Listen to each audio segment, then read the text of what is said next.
to Beyond the Ring, a podcast that covers all things in the stock show industry from the informative to the insane, starring Ryan Rash, Dress up, show up, and never give up. and Dale Hummel. Step outside the box, and you'll have a clear vision of the future. Now on with the show. Welcome to Beyond the Ring. This is Dale Hummel, along with co-star Ryan Rash. Hello, hello, hello. It's a beautiful stormy day in central Illinois, Ryan. It is not stormy in Gay Hill, America, so we're fine. So you're okay? You are aware of my new hero, right? We've talked about this. I don't remember. You have so many, Dale. It's probably the one that bought your expensive goat last night. No, this is Governor Abbott. Oh, yeah. Well, I already posted on Facebook about Governor Abbott, so next. Oh, no, I think we should probably mention, just in case they missed your post. No one misses my post. Oh, well, I will talk about Governor Abbott because he was accused by Circleback, if you remember correctly, a few days ago. Publicity stunt. And maybe it still is a publicity stunt. It is a publicity stunt, but it is a very good one. Yeah, it's accomplishing what I think his goal is to accomplish and bring attention to the situation. And I believe it's complete crap that they are releasing all of these in Texas or Arizona, and some are going to Florida. And it's very odd how they're going to different places. And I would be very curious who makes those decisions. But you're right. They don't end up in Martha's Vineyard or in Washington, D.C. or any of these places. And I think sending that bus up there is pretty impressive in terms of bringing attention to the situation. I watched the immigrants walk off the bus. I'm sure these are ones that it sound like they volunteered. Maybe they have family there. I'm not sure why they would volunteer to go Washington, D.C. versus somewhere else. It's hard telling. But they walked off and they did their little processing, scanning their wristband. And what I don't understand, Ryan, is they give them a phone and they give them a packet of stuff. They don't give them a real phone. They give them some weird government-issued phone. And then, like, they used to put ankle bracelets on them, which I don't know why they don't do that anymore. At least they could keep up with them. But this isn't even a real phone. They can't call anybody other than the government entity. So you know what they do with the phone is as soon as they walk away, they throw it in the trash. You would assume so, wouldn't you? I mean, there's they do. You can't text on it. You can't do. I saw a picture of it on news. It's literally got one button. It's call whoever that is. That's it. Yeah. Even if it did something useful, those that were doing things they shouldn't be, you're going to throw it away anyway. Just it's terrible idea. Terrible idea.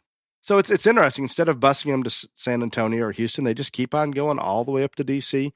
What happens if they don't have a relative where they're busing them to, and they come off the bus? Where do they go? What do they do? I don't care. I think they should go to hell. But anyway, that is not very nice. I think they should go back to where they came from. Hell. That's why they left. Yeah, it might be hell.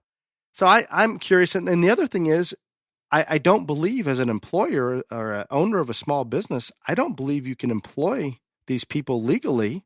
So how are they supposed to survive? I assume it's subsidies, or I have no idea. I'm asking because I just don't know. With the labor shortage, I'm sure there's a lot of people that could use the labor force, but I don't know that because they came in illegally, I don't know that there's a legal path to employ them. So it's very confusing to me. I don't get it. I did hear a prediction that by the end of Biden's first term, and I don't know, they're calculating this off of predicted the 18,000 illegals a day coming in once Prop 42 or the COVID restrictions that can send them back is no longer there, which Biden appears to be going to allow that to drop off the face of the earth.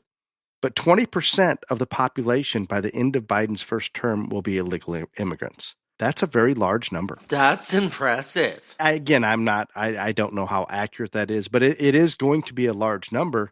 And if they're funneling them to states that were relatively close on a political balance, they could make an impact, especially as they continue to lessen the voting laws. Do you need an ID? Do you need to be a citizen? All of the things that we just look at as crazy, that you should be a citizen. You should provide an ID. There should be regulations on who is allowed to vote, period. But we're trying to do away with all that. If you're here in this country, you get to vote.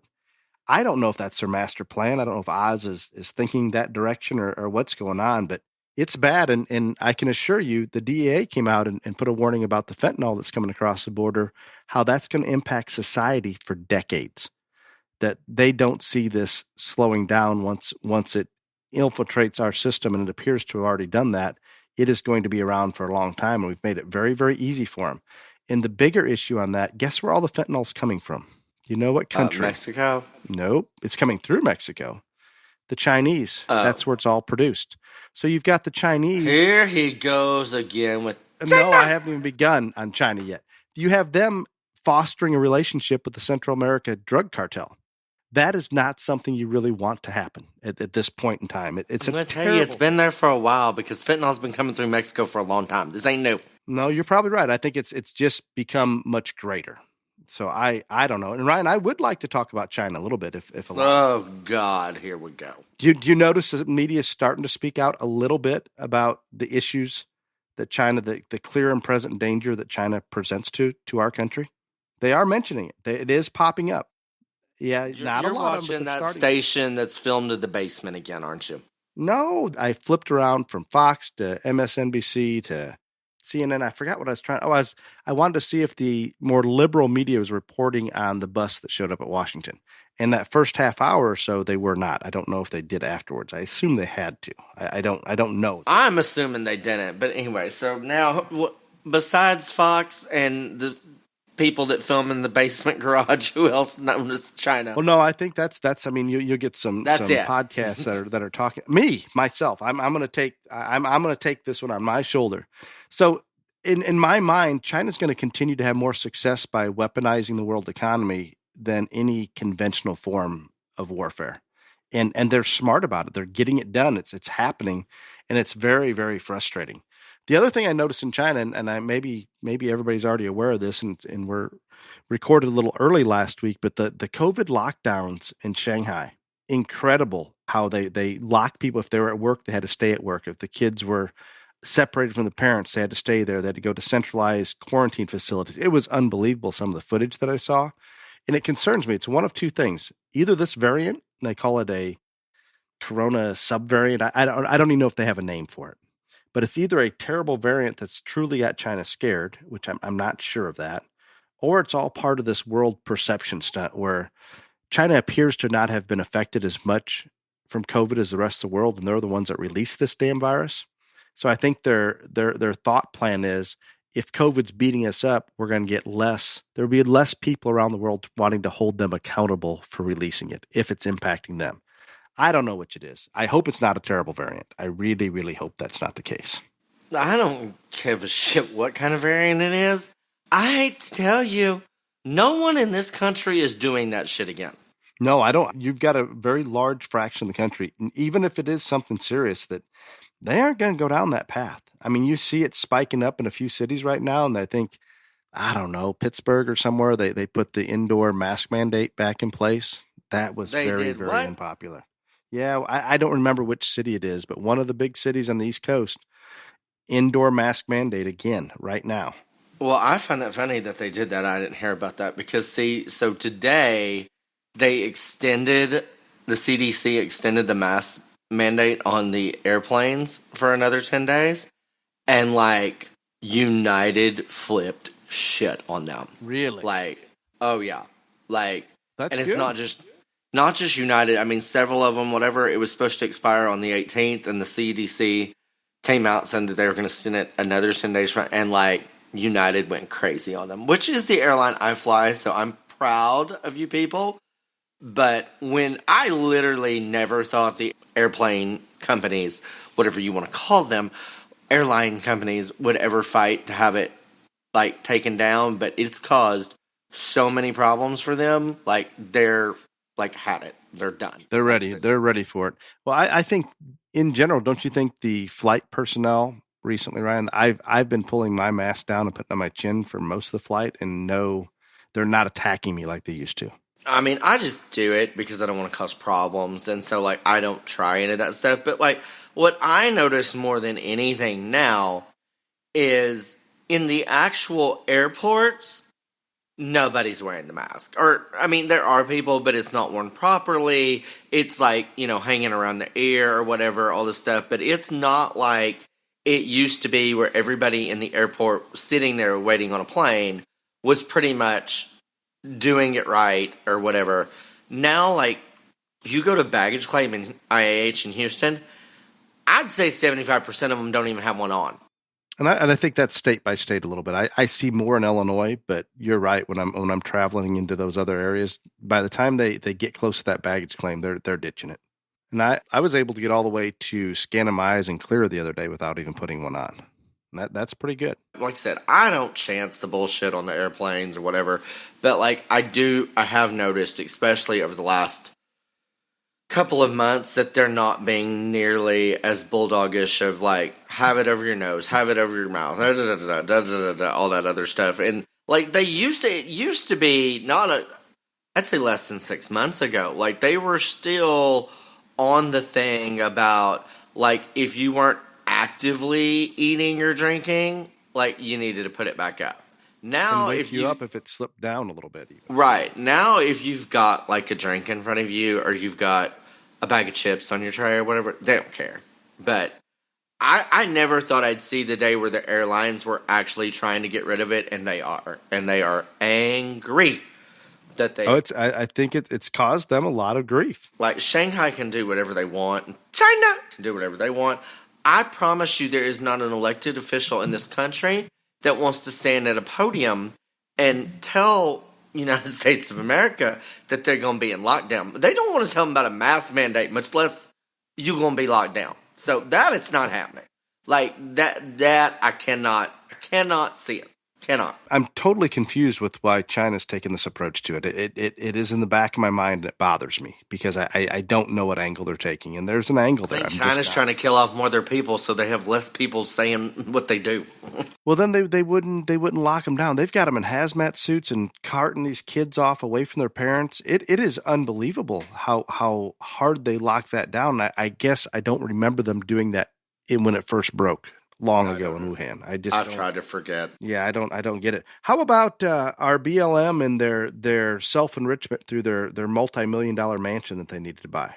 I do not pay attention to anything Black Lives Matter. Oh, this social justice. And that is not because I am a racist, and that is not because I do not believe that Black people matter. That organization is a bunch of bullshit.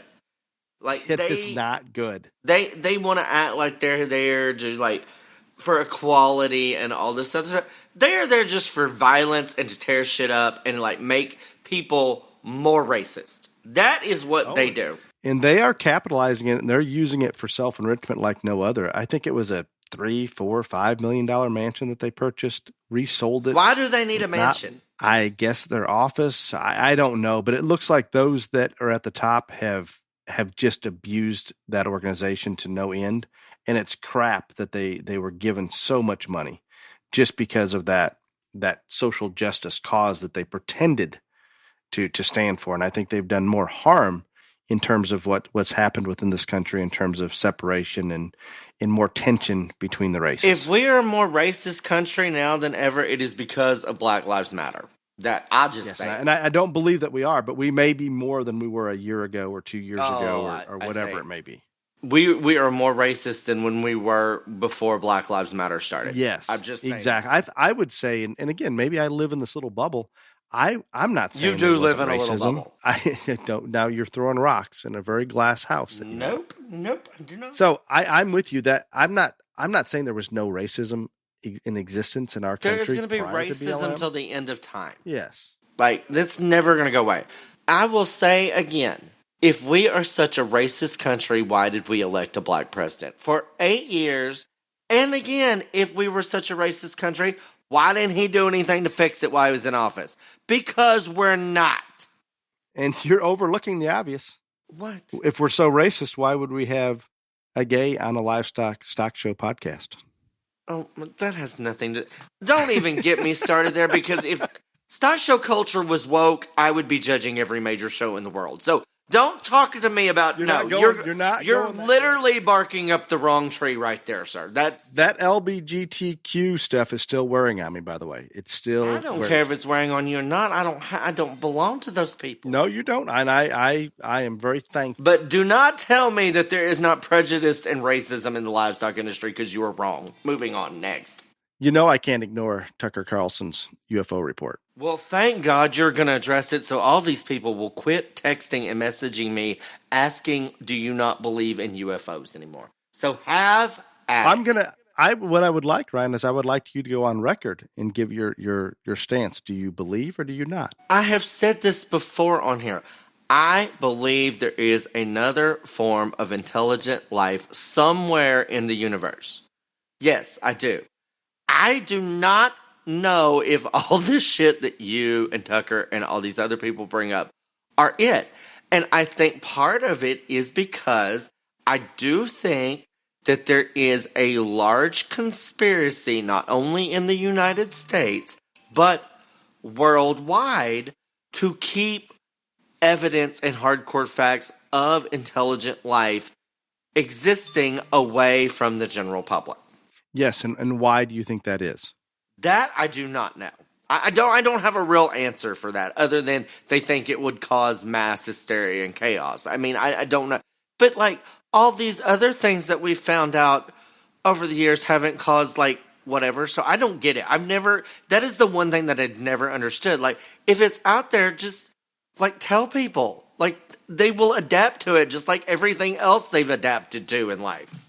No, I agree with that. I think when we go back 50, 60, 70, however many years ago, I think they were truly concerned that if they let the information out, there would be world panic. And I understand that. I think if our president came out or somebody of authority around the world came out like that and just laid out the facts, we have all these redacted files that they cover up parts of it. There's a lot of evidence out there right now, and I'll hit on a little bit of it, but they are redacting a lot of it where they're just not sharing it all. And there's no reason why we have this. If there isn't something there, they wouldn't cover it up. They wouldn't black it out.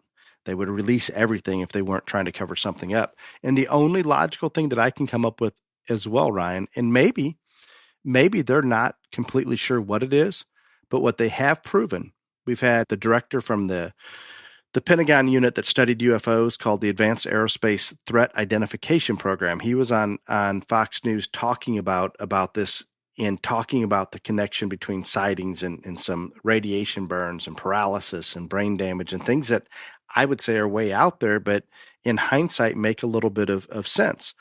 And I do believe that there's enough information out there. All we have to do is look at it, that something else exists. And I would have told you a few months ago, maybe it is something from an adversary. Maybe it's Chinese, maybe it's Russian, but there's enough evidence there that we talk about. 50 years ago, there were objects going at hypersonic speeds, taking 90-degree turns at Mach 5, things that just couldn't be done. And even today, they come out and talk about if it's an adversary that has this technology, it's the biggest blunder we've ever had in terms of keeping up with the world and our intelligence system. So I'm ruling that out. And if you rule that out, it has to come from somewhere. So nobody, I think, at this point is denying there's something there. But if you rule out that it's Russian or Chinese or from, I guess, an adversary, then there's only one other direction we can go. So it seems simple to me. There's a former astronaut that came on, Bill Nelson. He had a quote. "I spoke with the Navy pilots, and they are convinced that these UFOs are real." And I watched that interview, and he was very genuine about it and very sincere, conveying the conversations he had with those Navy pilots. And we're not just talking about an everyday person. Most of the documented information that the Pentagon is releasing is coming from our military and primarily Navy pilots and other aviators that have not only witnessed, but they have documentation in several sources, whether it be radar and other instruments. I'm going to start the Jeopardy music. It's there, period. So I don't know. I don't know where else to go with it. And I don't think the world's even paying attention to it. It's kind of like China taking over the world and becoming the superpower. Nobody cares. That you just said the same rant you've said like 15 times with no new information. Oh, but you have to say it until they listen. You said you were going to bring new information, but you didn't. Okay, here. You brought nothing new. Okay. You just said the same rant you've said every time. Is that your dog snoring, by the way? No, that'd be my sinuses probably. I think it's your dog snoring because you put him to sleep on the UFO. It might be. To me, the fact that all of the information they continue to release a little bit at a time, that there's so much of it that's redacted, that is part of it. And when you go in there and you look at, I'm going to try to dig it up. But what did Tucker bring out new? Tucker brought out there were 18 incidences that were heavily documented. They call them UAPs. where they have the ability to remain stationary, take off at speeds and no evidence of any propulsion whatsoever. And this, again, is not just a sighting from a person, but it's documented through, and I don't remember what term they're using for that, several sources, whether it be radar, whether it be other instruments on those Navy planes or that the pilots have access to. But it's absolutely there. And again, maybe it's Russian, maybe it's Chinese, but it seems as though that most of the people that would understand what they're capable of have ruled that out. And the fact, my biggest thing is that they're still crossing out and not allowing it all to be released. There is no other reason. The redacted part of it tells me as much as anything else. Well, are you done now? Finally, you've brought out what the new information. You think the world would go into panic if it was released? I don't think so at this point. I don't think they would either. I just think that the next time you have a UFO rant and say that you're going to bring up new information, you might want to do that at first instead of give your same speech that you've given 20 times. You're just like the rest of the world. It's already there. If they would release it all, that'd be great, but they're not going to. So that should tell you more, even though they keep saying they're going to release it all. How? 10 minutes. We're never going to get our life back. Frank James this week. What about Frank James? Is that the subway shooter? And that's the subway shooter. Okay, yeah. I was hoping you were going to bring that up. I'm very angry that they don't call it a terrorist act or a hate crime. There was a very, very intelligent man that used to work for the NYPD, and then he worked for FBI on there today and on Fox today. And I don't get much into this, but they were pushing him on why this wasn't labeled a terrorist attack and all this other stuff. And the whole thing is the way he explained it, and I'll just shorten all the stuff that he said, that until they apprehend him and can analyze him, they can't say that, because if they label it wrong, that would be worse than waiting. Do you understand what they're saying? Yeah, but I don't know how this doesn't keep people off the subway and perform all the same exact situations that terrorism is all about. Would you jump on the subway right now? I probably wouldn't. Maybe it's safer now than it was yesterday or the day. I wouldn't. I've been to New York several times, and I've never rode the subway. So you're asking the wrong one. Yeah, I get it. No. I understand where they're at. I believe that I'm the feds kind of out on all forms of public transportation. I'm just going to be real honest and call me a snob, whatever. It goes back to the school bus days. How many times have you rode on a school bus? None. Yeah, no. That is sad. But again, that is sad. Y'all can call me a snob, whatever. I'm just kind of out on all forms of public. And you don't live in a little bubble though. I did that San Francisco bus tour. That's enough for me. Okay, that was it. So first class on United and never on a school bus, but not a bubble. Dale, son, child. Okay, there's a difference in my bubble and your bubble. Oh gosh. Okay, are you? Do you have more current events? Well, I mean, other than the fact that you just didn't even tell people what the man did. He shot all these people on the subway, and he blew off gas canisters, and he wore a mask and all this stuff, and he had a U-Haul. But, he's at large, and they have apprehended him. When? Just here a couple hours ago. Are you sure? Yep, check your notifications on your phone. He came in without a fight. They've got him in custody. On and on. They think he was on the subway for another 6 or 8 hours afterwards. And they didn't, I don't know. They didn't look there. I don't know. I didn't get all the details, but he has been apprehended and he is in custody. I'm not real sure about that, but we're going to go with what you have to say.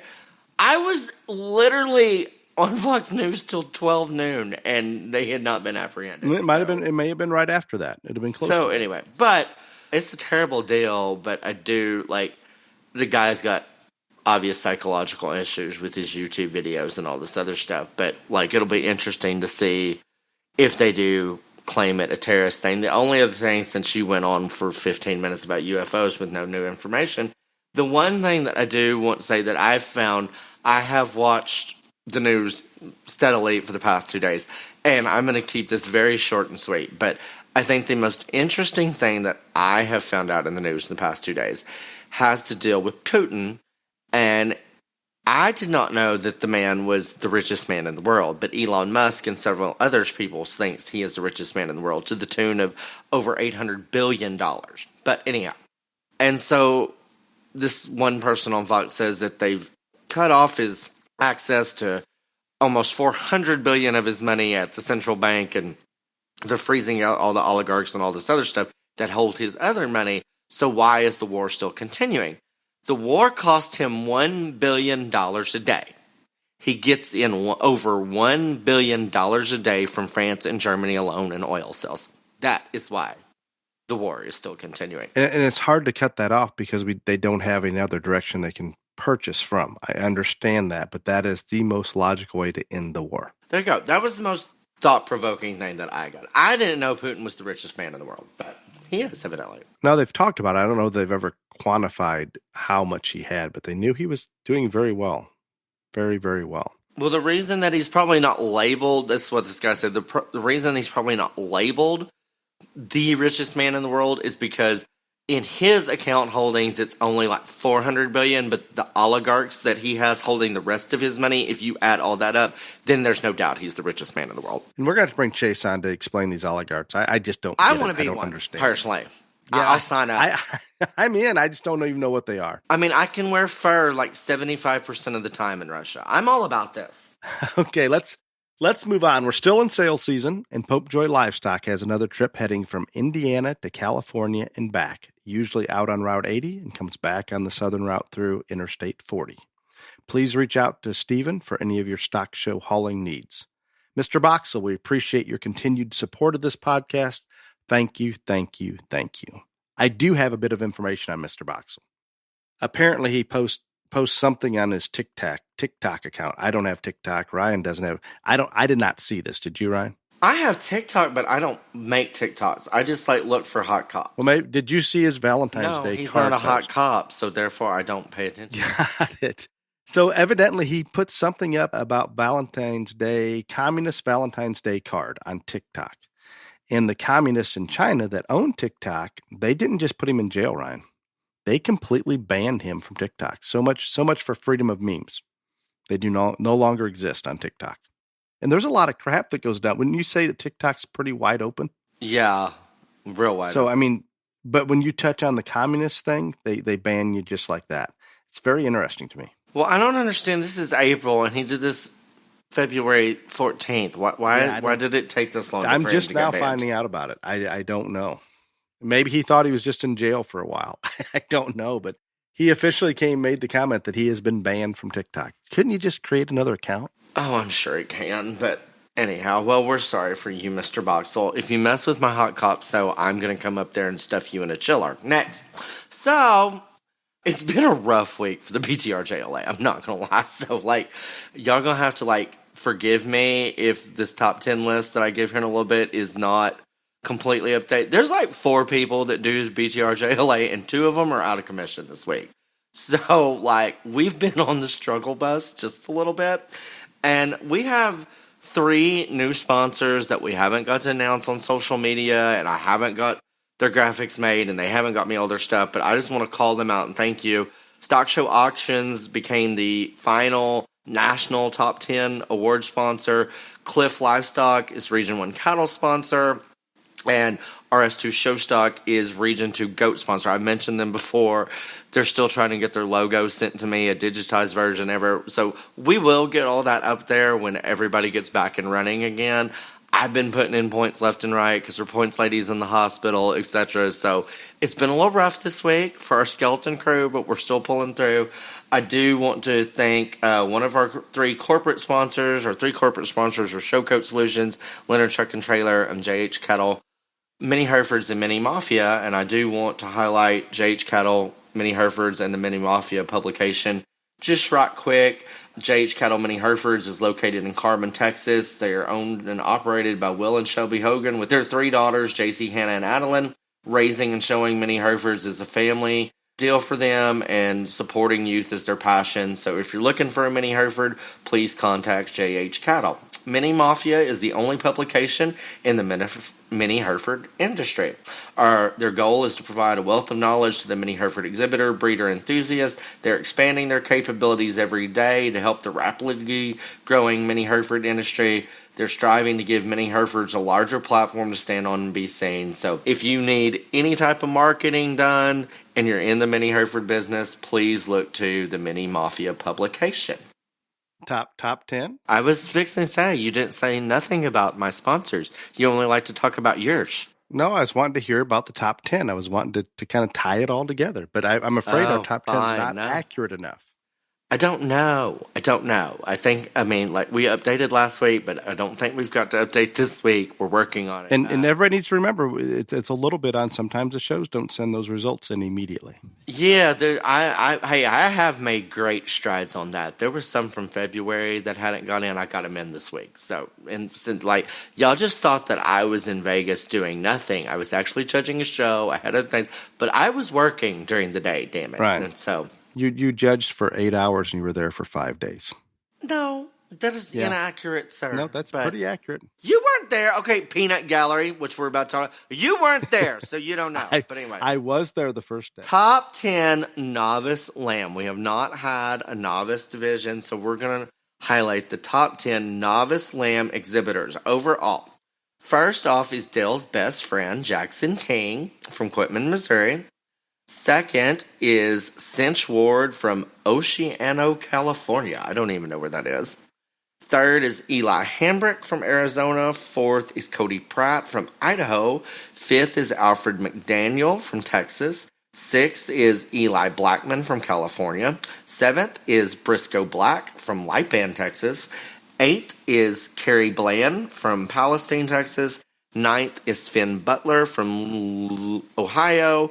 And 10th is Macy Clendenin. I probably screwed that up, Macy, but she is from Louisville, Pennsylvania. That's a pretty diverse group in terms of geographically. That's good. Yes. I think it's going to continue to be that way as we get more and more. Well, if you wouldn't be so negative when only certain states are thought out enough to have shows at the beginning. And I heard a young man's name get called there despite his father, one of them that I know personally.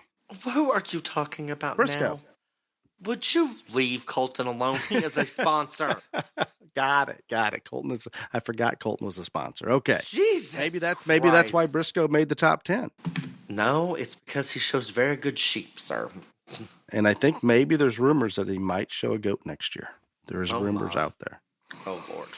Well, are we ready for the main topic? Yes. You came up with this one approximately 3 or 4 weeks ago, I'm going to say.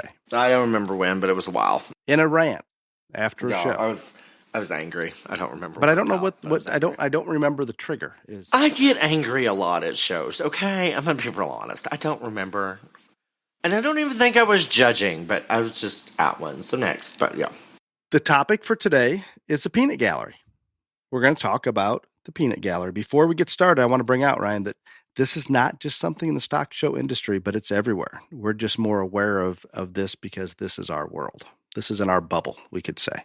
yeah. Well, I don't know. Like, I don't remember what triggered this, but like, the overall thing that I have to say about this is, I know that there has been negativity and shit talk at the livestock show industry since it began. I mean, I can use me an example. Far more people talk trash about me my entire life until recent history than ever complimented me or congratulated me. So I don't want y'all to think that I just think this magically appeared. No, it's been there. My problem with the peanut gallery right now, more than ever, is two things. Number one, I think they believe that it is more acceptable to do this now than ever, so it is increasing, and it's not acceptable.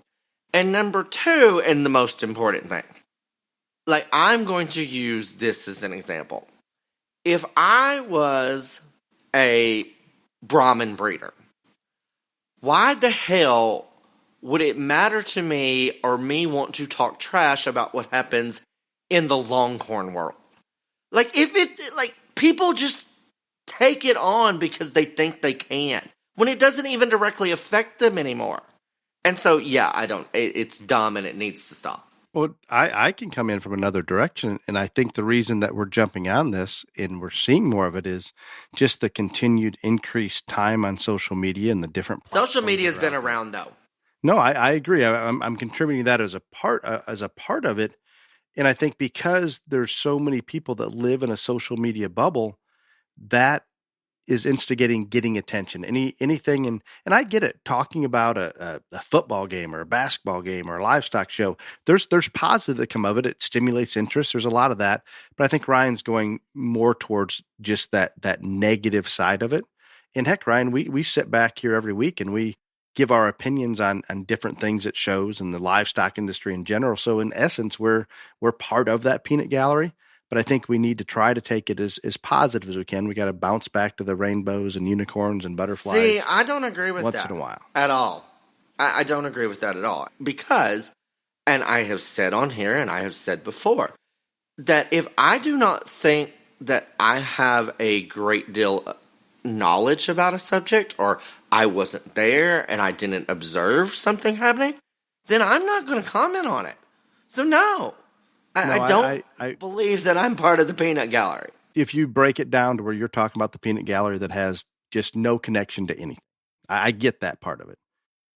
And I don't know what to tell you, but social media is going to continue. I don't see it getting better. I see more opinions being given from more people that are not associated nor directly tied to it each and every day. And I don't see that turning around.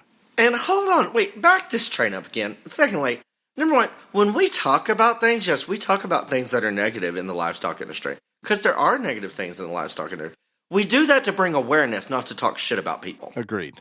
So I don't know where you are with this peanut gallery comment. Other than the UFO thing, you try to talk shit about UFOs. I did not talk shit about UFOs. So I'm with you, but I think it's and I don't know. I think it's a natural, maybe, I think within our culture, it's become normalized. Is that make any sense to you? I think that's why I want to address this. Like, yes, no, I agree. Why is it normalized now that instead of working harder, trying to work on yourselves or your projects or improve your herd, your whatever, why do we let's just talk shit and drag down the people that are being successful? Like, why is that normalized? That should not be normalized. I believe it's simple. It's easier. I know it's easier, but that is not what this industry teaches or portrays, and why it's one of the most wonderful industries in the world. I mean, that's the issue right there. Like, we are an industry that forever has believed in hard work and dedication and seeing goals succeed and all this other stuff and bringing yourself up. And now, because it is harder than it ever has been before, it is more competitive, all these things. Now, there's a group of people that, oh, screw that, we're just going to go and we're going to talk shit about people.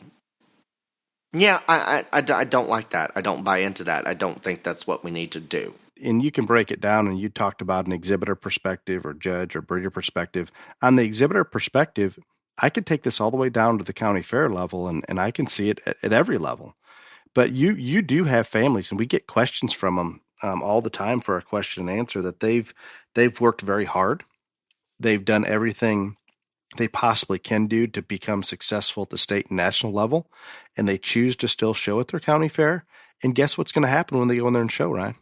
Oh yeah, people are going to be rude and ugly and all that. Yeah, they're going to do very well, and consequently, people in general are going to pull them down because they have no concept of how much effort has gone into them being able to get to that national level show and actually compete at a national level is a totally different world that a lot of people maybe don't understand. And maybe by talking about this, maybe there'll be less of that. So maybe your wishes will come true on that. But I look at it starting at the county fair level that there's usually a family in each species or two families at each species that are very dominant at the county fair, and they're going to get attacked more times than not. Now, I want to clarify, there are exhibitors that are doing unethical things, or their parents are, or whatever. In theory, that's going to bring some of it on, but I promise you, there's a lot of this happening by being directed towards very good families, very good kids that are busting their butt. And because they are busting their butt and they're having that kind of success, others do choose to bring them down, just as Ryan stated. Yeah, and again, I think the hardest thing for me to grasp is like, you know, as somebody that judges a lot, like every time you step into that ring, you're going to open yourself up for criticism. That's part of it. That's fine. Like, I've been called everything but a white child and a white person and a child of God. So I don't care. Like, people need to get more creative if they're going to offend me at this point. I'm just going to be real honest. But, so that doesn't bother me. What bothers me is there is a whole group of people that have not faced the type of criticism I have since I was a small child, that don't have as thick a skin, all this other stuff. And it does affect those people a great deal. And I hear those stories, those people come to me, all this other stuff. And by and large, yes, some of it is people they directly compete with and all this other stuff. But there's a lot of times that it's just people that just want to be rude. Like, it, again, I go back to the Brahman breeder Longhorn thing, or what, like, I'll use something that happened. I used a Mini Hereford to win a show the other day. Woohoo. And a Highlander to be reserved. Okay. And I put it on social media because it was going to get out there anyway. And this one woman, which she has every right to speak her mind, and I explained that to her. But she was not at the show. She had nothing to do with the cows there. It was halfway across the United States. She didn't see the show. She didn't hear the reasonings. Nothing. And yet she wanted to just like bash the whole Mini Hereford industry, all this other stuff, tell me how I was slapping breeders in the face. And it had nothing to do with her. She just wanted attention. And she put it off on me that I put that post up there to get attention. I was like, no, not really. But, and so like that is what I'm talking about right there. When it does not affect you directly in any shape, form, or fashion, you just want to be a bully because you can be. I don't understand that because, again, this didn't affect me at all. And she got, literally blown up by every Mini Hereford breeder in the world. But there are people that don't handle it well at all. And it is very, very hard for them to deal with. And that is not something that we need to be a part of in this industry. One of the coolest things about this is you make contacts and friendships that span your lifetime, that even acquaintances that will open doors for you in different areas and aspects of your life. And that is what makes us such a tight-knit community and industry. Even though it's very large, it's still like a small family. And we need to focus more on that and less of the shit talking, because words do hurt. They don't hurt me, but they hurt a lot of people. And when you sit there behind your keyboard or whatever else, or you're talking trash, and people are going to hear it, people are going to see it, they're going to take it to that person, etc. And words hurt. And I do not think that this industry is one that wants to hurt anybody involved in it. Or it used not to be that way. And I don't want this, if you want to call it a trend, to continue and evolve and get worse. I'm going to use your Mini Hereford Scottish Highland Grand and Reserve post. When you put that up there, knowing that the environment is what it is, I don't know that we could go now, 5 years from now. I hope that those things that you're talking about can take place. But I think any time that something like that goes up there are those people. I'm surprised, and maybe there was more. I didn't read all the comments, or I just saw the post. But if there was only one person there was that two, went negative on, but okay. One went way overboard. See, that's probably less than what I would have predicted. Just trying to be as honest as I can. I would have thought that would have probably garnered more people that and again, they probably were not at the show, and the ones that you're talking about, but they don't believe for whatever reason that those should be in contention, and they're going to do what they can to bring it down. So I don't think you should be surprised that it happened. I think you can use it as an example and hope that it doesn't continue to do that. But I think you should have suspected that was going to happen. I mean, I didn't think that again, I don't care. Like, I know people think that I care what other people say about me. Y'all have no idea. I don't. Like, I really, really don't. Because, again, I've been attacked my whole life. So, but I didn't put that up there for attention. I put that up there because it happened and I knew it was going to be a story and I knew people were going to talk about it. So I'm just going to get the elephant out of the room and lay it out there and let people do whatever they want to. So, again, I don't care what they say. But I think the point is this happens to way more than me. And it happens to a lot other people a lot more often. And they're not as equipped to handle it. You're focusing on the wrong thing. I think, like, we need to focus on the fact that there needs to be less of it. Like, if you disagree with me as a judge, come to me personally. That woman could have just as easily messaged me on Facebook as put her comment out there for all the world to see. I mean, if you have a problem with a family that you compete with, if you want to go air that out to them, I've had people do that to families. Other people. I respect that type of person way more than somebody that's going to get on social media and bitch about it. Like, there are ways to handle things when you think there's a problem to clear the air. Doing that on social media or the trash talking to other people, that's not the way to do it. And there are going to be grievances and there are going to be things. But again, by and large, this stuff doesn't affect people. I can go a different route. There are animals that go for exorbitant prices in all species, okay? That is what it is. It's out there. People will pay it. People do pay it. This is nothing new. Again, I'm not saying that you should get on there and congratulate whoever sells a $75,000 steer or whatever else, but what is the purpose in you going on there and trashing that? It does no good for the industry. None. Like, it doesn't do any good for you. It doesn't do any good, like, it doesn't do anything for the breeder or the person that bought that. So what's the purpose? What purpose are you serving by saying, oh, it's not real money, or that calf's not worth that, or that sheep? What good comes from any of that? I think it goes back to that social evil culture that we're in right now. I don't think anybody, you can't come up with any good. There's no justification for it, but for some reason it has become, and I'm too negative probably on social media. And I told my students when Facebook first started coming out, I said, this is something I would rather not participate in. I consider it to be a social evil long-term because of business is that we run and we have to use social media for advertising and different things. I am a part of all that, but it's interesting. I think I'm not saying that prior to social media that these things didn't happen, but it sure made an easier route. And it's interesting, Ryan, that you have seen an uptick in it dramatically the last 6 months to years, what you're even more concerned with. That's my thing. I think it's worse. Like, I think it's worse now than ever. And I said this to a group of people just not too long ago, and maybe this is me being idealistic, and I guess I've never thought myself as naive, but I do on this statement.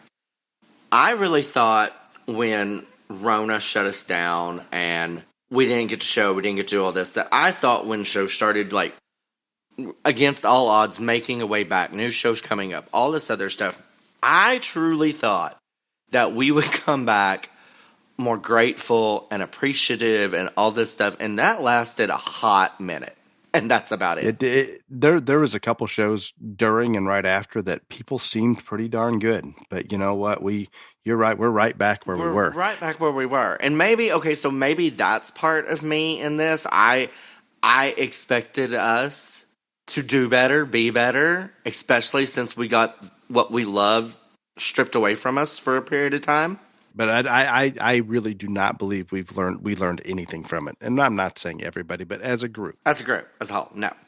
But I think maybe that's jading my perception on this being more. But I'm telling you, you can look by examples and you can go on different forms of social media and stuff like that. And like, I'm telling you people, I get 100 Snapchats a day from people I don't know.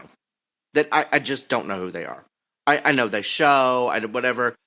But, like, I'm going to tell you, over half of them, is something negative about this industry or someone in it or an animal. No, I don't think that's good at all. Nope. And there are areas we need to fix, period. But you've got a very, very valid point. And going back to the animals that you had mentioned sell for a lot of money in their given species. I don't get on social media maybe as much, and I don't see a lot of those things, so it doesn't impact me maybe as much or doesn't hit me as hard as it does other people. But if we're selling in an auction as a breeder and somebody chooses to pay, or obviously you have a couple people that choose to pay an X amount of money for it, you're not forcing that individual that's upset about it to buy it. We're not making you buy anything. We're not even making you look at the sale. And half the people that bitch about it didn't even bid on the animal. So again, how did this affect you? Agreed. I can see that the contending bidder being irritated they didn't get it for a little while. I get it. They're probably don't need to go on social media and post something about it, but I don't think those are the people complaining or throwing darts. I think it's just the peanut gallery, I guess is the best way to put it. That describes it. I think that is what, again, concerns me the most, is that, like, I do not think that everything here is perfect and rosy and all this other stuff. I get it. We have problems. There are people that don't like me. I don't like other people. That is part of it. That's all fine. But, like, I will use this. Like, not too long ago, I wasn't very popular. Especially, I'm still not popular in my home state. I'm just going to be real honest with you. But, like, I didn't ask anyone to not hate me or not talk trash about me. I was like, if you want to do that, that's fine. Do it quietly and from a distance. I don't understand why we can't go back to more of that. Like, if you don't like somebody, you don't like a breeder, you don't like a judge, you don't like an exhibitor, a family, whatever, there are going to be people in this world that don't like you. They don't have to have a valid reason. They just don't. Okay? That's fine. You're entitled to your opinion, whatever. Just do just what I said. Hate me quietly and from a safe distance. Like, why do we now have to put that up there on social media or go tell their friend that's going to tell them? Like, it's like you want to start something. And I don't understand that. Like, that I will never get, because it does no one any good at all. Nope, I'm completely with you there, Ryan. It's all very logical, and it is something that's happening, and I'm not as aware maybe of the increase, but if I stop and just think about it, it's definitely there. It's there in a more public form now, because there's more and more people engaging further and more time on social media, so more people are getting exposed to it. So hopefully it's all something that if we bring light to it, maybe we can curve that just a little bit. No, and I guess that's my whole point of this. Like, I don't care what angle you look at it or whatever. I just think that we're getting dangerously close to this being far too accepted in our industry, that, like, no longer is it, oh my God, did you see what so-and-so posted? Isn't that awful? It's, oh my God, did you see what so-and-so posted? And there is no awful after it. You said, like, agreed. So when it's getting to that level of acceptance, that scares me. And I don't care if it's an exhibitor, a family, a breeder, a judge, or whatever, a show manager, a show. I mean, let's just talk about that for a second. I can't tell you the amount of negative social media posts I saw about Texas Major shows this year. It was more than ever. And I didn't see any thank you, XYZ Texas Major, for all that you did. Like, that, I get that no show is perfect. No person is perfect, no judge is perfect, nobody's perfect. But again, now it seems far too acceptable to go up there and just let it all hang out there instead of, you know what I could do? I could take my opinion about this topic or subject at this certain major show, and I could put it into an email and send it to the livestock management, or I could go find the superintendent at that show and explain to them in a civil manner why I have this opinion. No, let's just go on Facebook and bash, because that's the cool thing to do. That is what I'm afraid of, and that's why I think we need to be way more careful that this doesn't continue to be an accepted practice. Agreed. I think this was a good topic, Ryan. You did well. I don't remember again what initiated it, but something did set you off, and it was well before the mini Hereford in the Scottish Highland. I think that's my point. I think you summed it up right there. The fact that I know that this has happened in the last month and a half, and I cannot remember exactly what made me call you or text you and say, hey, this is a topic we need to address. That's not good. The fact that there's been so many instances like this, that's not good. Point well taken. I agree completely. I'm with you. I'm on board. Is it time? Time for what? You know. No, hold on. Before we get to that, I want to highlight another one of our corporate sponsors, our very first corporate sponsor for the BTRJLA. It was Show Coat Solutions, and we really appreciate Show Coat coming on board early and supporting our association. Show Coat has been champion approved for years. It manufactures the best award-winning livestock grooming products for show cattle, goats, horses, sheep, and swine. No matter where you are in the country or no matter what species you have in the barn, if you're looking for that winning edge in the advanced shag strategy developed by Show Coat, will change your hair growing routine overnight. They give step-by-step instructions. They are partnered with free product application videos. They have game-changing customer service, and anything that you want or need, they will help you. They are some of the best at customer service, and their products do change a lot of things in the hair growth industry and area in all species for the good. So please give Show Coat a look out. We appreciate their sponsorship. Show Coat, thank you. And that is a product that we have in our barn and use on a regular basis, and very, very happy with the product, and even more pleased that they're willing to sponsor the Junior Livestock Association. So thank you, Show Coat. The first question comes from Jimmy. We really enjoy listening to you guys each week. I have a question for your podcast about showmanship for sheep and goats. We have won classes at the state fair level. In showmanship, however, we normally do well, but we're still struggling to get the win.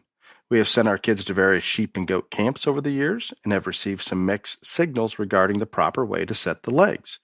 We have been told you should set the leg individually without lifting the front end of the animal off the ground. Others say to set the back legs and lift the front end to stretch them out and help elevate the front end. Then set the front end down and adjust a leg as needed.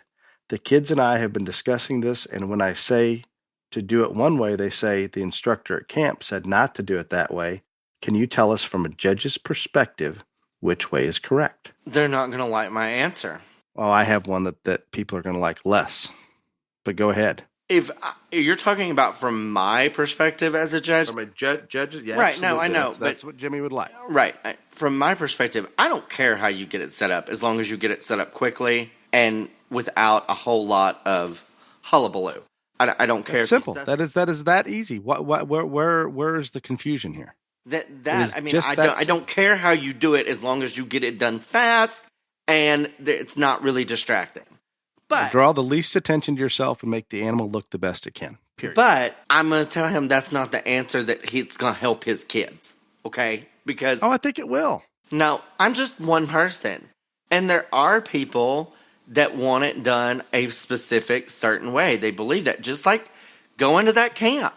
That camp believes that's the way it's going to be. So if a counselor or that camp leader is judging showmanship, you better do it that way.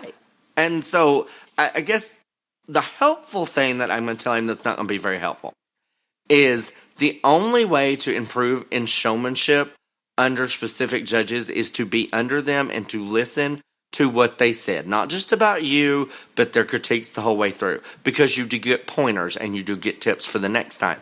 And so if Judge XYZ that did, ABC camp says you've got to place the back legs and then pull the front up to stretch out, and that's what he went by when he judged showmanship the last time you were there, the next time go do it that way under him. You have to adapt to different showmanship judges. I had to do it. Kids I helped had to do it. Like, you do have to adapt to them.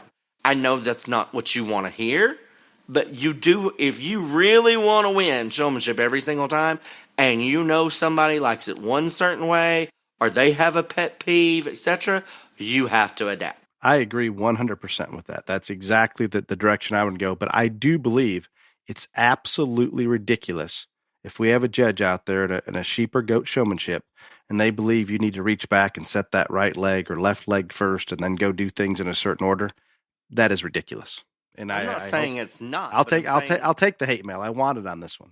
I'm not saying it isn't ridiculous, because I think as long as you get it set up quickly, it doesn't matter. But again, this person obviously wants to win. That's the whole point of this. You have to adjust to that judge. They should not have to. It shouldn't. They should not have to, but you do.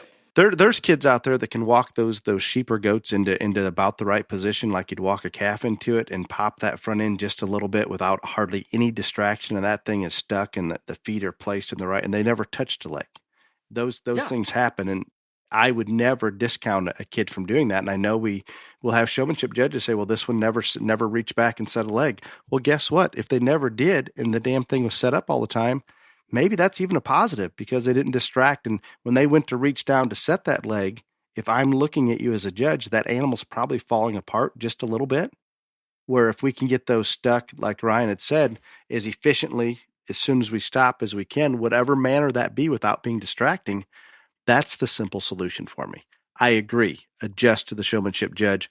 If you're not the first class out there, we talk about going up to the ring and watching how the mechanics of the ring work. Wow, if you want to do well in showmanship, you darn sure better get out there and watch what kids he's using and what he or she is saying about showmanship and adjust. I wish it wasn't that way, but it is what it is. Next. Paige sends us a question. We are in our 5th year showing goats. Market Weathers in Texas. What are things to look for when buying a competitive market goat? We don't have the eye yet to pick them out at the auctions and sales. Plus, we can't find anyone to help. Suggestions? Well, the first thing I'm going to say, if you can't find anybody to help, you're probably not looking in the right spots. Because there are people that will help. There's a guy on this podcast that sells goats that I know travels to almost every Texas major and helps the people that buy from him. So, and he's not the only one, but I'm using you as an example, Dale. You do.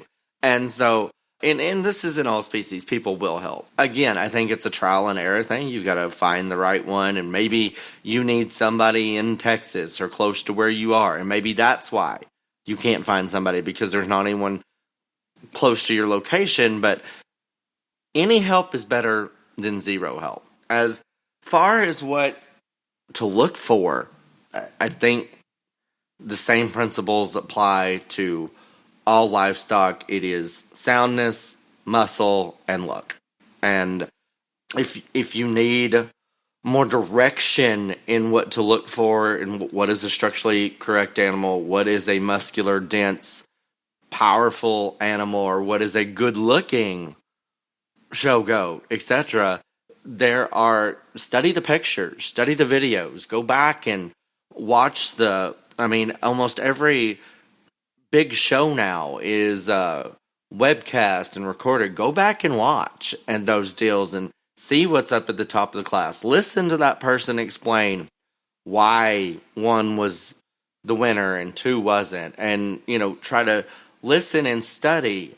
And that way, the only way that you're going to get better at selecting them is by studying it more and more and more. It's not just going to come to you in your sleep. And I think now more than ever, you have more ways to do that, because there is so much stuff that's recorded and up there for you to study on your laptop and stuff like that. I think that's the way to do. Watch the shows again. Go through, and when you're looking at sale lots, even go to past sale lots. See which ones went for more money. Study those compared to the ones that didn't. Why do you think that happened? Those are the ways to get better with your eye and stuff like that. But I think because you are saying that you're not savvy enough at selecting them yet and you do need help, I think the most beneficial thing that you could do is contact an array of goat breeders, whether it by email, text, phone call, whichever way you want, social media, whichever way you want to. Explain to them your situation, your goals, and just ask, is this something that you can help with, interested in helping with or not? Excellent. And there's going to be some of those breeders that may not have the time to do it, and there's going to be others that are going to, and that's just a part of that business. So Paige, I think if we reach out, and I get this a lot, and I see it in our industry when somebody especially, and we talked about this, or Cade did, I think, when he was on, when you buy something online, you could almost get that animal bought and delivered to your place without ever communicating much with the person that's selling it, that breeder. So if possible, try to open that door of communication. If possible, go look at them in person or study those videos, interact, ask. And I think a lot of times from a buyer's perspective, they don't feel comfortable doing that, or they don't want to take up that breeder's time. Guess what? If that breeder doesn't want to give you the time, that is their livelihood. They have no choice. That is what they've chosen to do. That they darn sure better, or they aren't going to sell animals for a long period of time. Well, good and question. The whole thing is like, just like you said, if they don't give you the time when they're selling it, they're damn sure not going to give you the time after you bought it. So rule them out. Find somewhere else. Yep. Very simple. Excellent answer. That was good. This comes from an Idaho parent. I've noticed that a show shirt or type or style can make a difference between showing pigs and lambs. I assume make them do better or worse when they're showing pigs or lambs. Fake news. Does that affect you as a judge? Does it draw your attention away from someone else because how well that kid was dressed? Do you have any recommendations? Thank you for all you guys do for the industry. I'm going to say the same thing on this that I've always said. I do not think what you wear is going to change your placing. I am also going to say, like I have said a million times on here, that everything you do, everything you wear, every move you make, everything that goes on while you're in that ring, you want to portray something that will reflect on you and your animal positively, because that is the goal. You want that judge to have nothing but positive reactions to everything that goes on. Do I notice a kid that wears a cool shirt or a paisley shirt when I'm judging? Probably because they put one on because of me. Yeah. Do I say, hey, like your shirt? Absolutely. It has nothing to do with if he places 3rd or 13th. But I know that because parents tell me all the time, oh, we had to go find a shirt just because you're judging. So, I get when a Ryan Rash shirt comes out there. So I'm going to give props to that kid, whatever. It has nothing to do with how they're placed. Nothing. But I think you need to go in there. You need to look professional and clean. Other than that, as long as you look professional, I don't think it matters, at all. Zero. No, but I encourage that professional look, and it all does play to that subconscious. And Dale's professional look is a white shirt and a black vest, in case you're yes. Just keep it simple, guys. Clean, starched, neat, all of those things. Perfect. So I am with Ryan on this one. When that youth steps in the ring and they're dressed appropriately and professional looking, that does give that good first impression. Is it going to change how they're placed? Probably not, unless it's happening subconsciously, and it's going to have to be something that's awfully close. But I guarantee you, when somebody comes in and looks the part, I almost expect the animal to be professionally presented as well, because the kid came in that way. All of it ties together, and it does play a little bit of a subconscious role, but I don't think there's any judges out there sorting on just how those kids are dressed. So hopefully that answers it. Ryan, it's a little longer than usual on this one. We'll blame it on the UFOs. No new information, but we can blame it on the UFOs. Well, you hadn't talked about them a while, so I'm glad you got it out. And all the people that message me, evidently Dale is still a UFO fanatic. So y'all message him Y'all know his name. Don't message me. Message him. It just amazes me that this should be the biggest news of the century or our lifetime, and it's getting no coverage. That's what I don't know. That's what intrigues me more than anything. Is the evidence appears to be very solid, and there's no coverage. But until next week, be safe. Y'all come back now. You hear?